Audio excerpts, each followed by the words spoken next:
agreement in the United States in terms of strong support for Israel. And there has been a long tradition of arguing that perhaps the UN is not the best place to deal with some of the Arab-Israel issues. It's best done through the direct negotiations between the parties. On occasion, we have either abstained or even have supported action there, but that has been rare. I think the sentiments expressed in the resolution is exactly what the administration supports. I think the president stated, like the previous administration, that it was against new settlements, that they were illegal, and that they were in contravention to the desire for a peace agreement. But then what is said and what is done are two totally Well, I think that the doing is sometimes a number of factors get involved, and I was not there, so I don't know what it is. Sometimes some member states do not want a resolution. They want to isolate the United States by putting a word in there that they know will cross a red line for the United States. Or it may be that, given the Israeli nervousness right now about what's going on in the region, including with Egypt, that this was the timing was an issue that they thought at this time you don't want to put further pressure on Israel. So there may have been various factors, but those are tactical issues. I think on the strategic level, the policy on settlements is quite clear. Okay, well, two emails I'll put back to back here that we got. One from Junaid Malik, who wrote into our Facebook page. And Junaid says, these revolutions were by the people, for the people. The Israeli-Palestinian issue will probably remain stuck in stalemate. Then a follow-up from Arthur Musazizi, who wrote in saying, America still has a firm grip on the Egyptian military.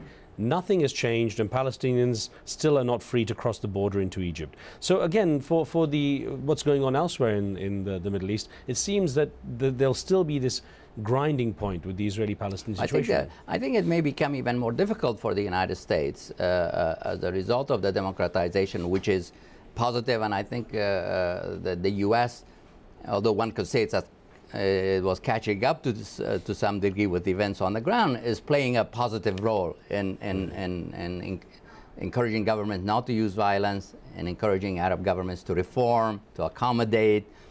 But one consequence of democratization is probably going to be that the population of the Arab world is generally takes a tougher view of the Israeli-Palestinian issue than some of the authoritarian leaders do or did. So therefore, I think dealing with a democratic Middle East on this issue, among other positive things that will happen, this is going to be a complicating and a difficult factor. More pressure on the U.S. There will be more pressure, more difficulty, but hopefully one can deal with it effectively through engagement and working even harder to get an Israeli Arab-Palestinian settlement. Well, less than a minute to go, Ambassador. Will the U.S. accept governments that form in the new Middle East if they are democratically formed? We've seen with Hamas, Hezbollah, that hasn't always been the case. Sure. Well, of course. I mean, that's one thing is about elections, that the elections have to take place at a time when there is a level playing field politically, where different groups can effectively compete.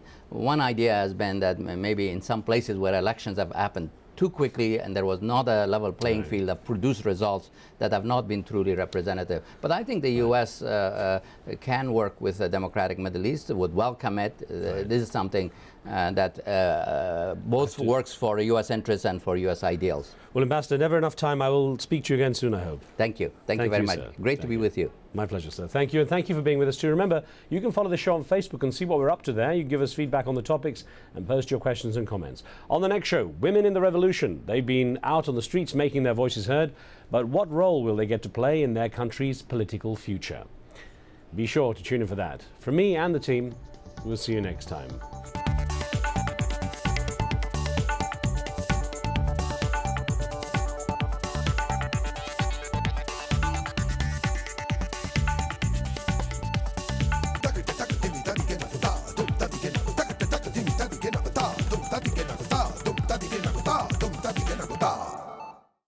Business Latest is brought to you by Qatar Gas, delivering energy to the world.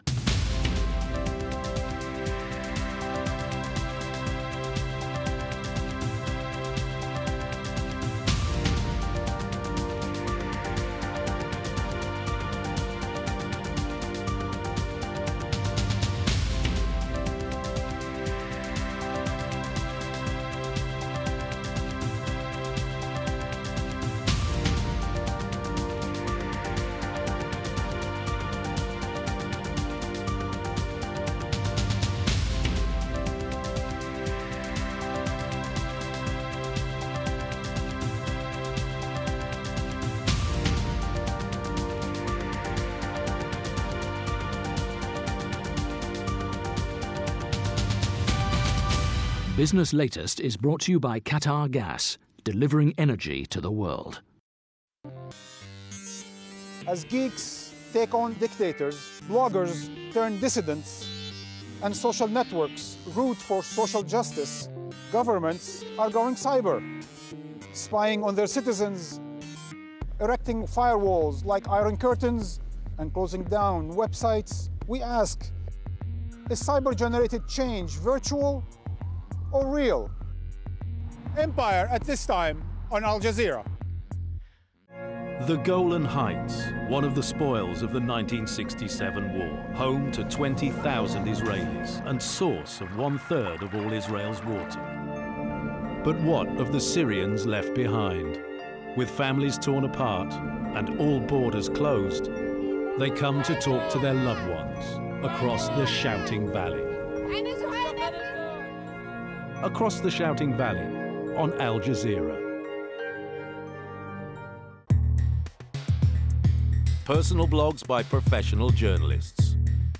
blogs.aljazeera.net.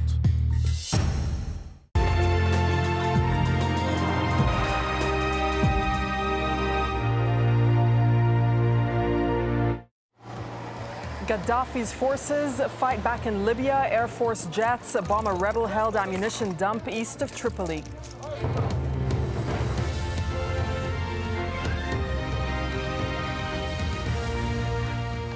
The opposition have dismissed the attacks as an act of desperation. I'm Dareen Abu Gaida. This is AlJazeera live from Doha. Also coming up, forces opposed to Gaddafi plan their own offensive on Tripoli, but are the aging weapons they have up to the job? The Libyan leader laughs off calls for him to quit, saying he'll never leave his homeland. And a nighttime count of India's most vulnerable. The latest census tries to put a true figure on the number of people living on the streets.